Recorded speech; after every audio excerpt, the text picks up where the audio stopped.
ચલો એક બાજુ પાસ્તા ઉકાળીને રેડી થઈ ગયા છે, એકદમ ચડી ગયા છે, સોફ્ટ નરમ થઈ ગયા છે. અને બીજી બાજુ આપણે તેલ ગરમ કરવા મૂકી દીધું છે.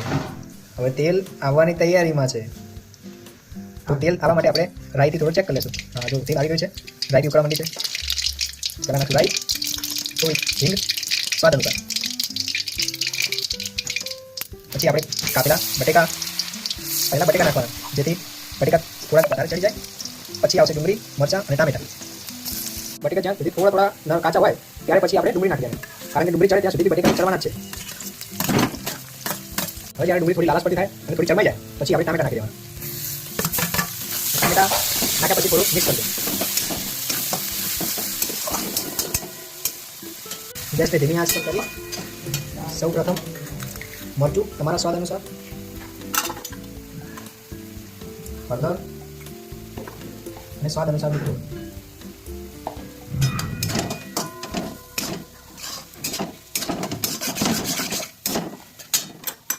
અમારા ઘરમાં બધા તીખું ખાનારા છે, જેથી એક્સ્ટ્રા મરચું.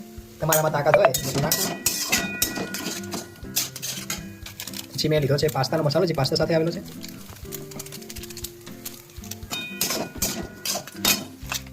થોડોક પિઝા પાસ્તા સોસ,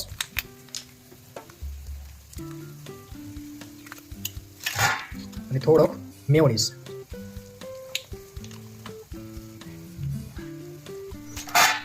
સારી રીતે મિક્સ કરી દઈશું.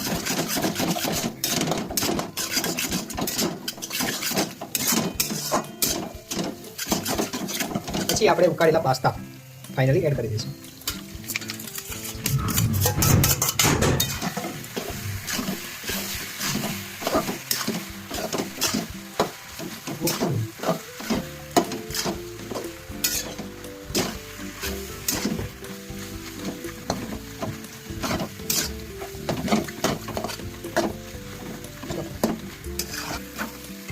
તો પછી જ્યાં સુધી થોડા પાસ્તામાંથી વરાળ ના નીકળે ત્યાં સુધી એને ગરમ કરવા, જેથી મસાલો સારી રીતે ચડી જાય.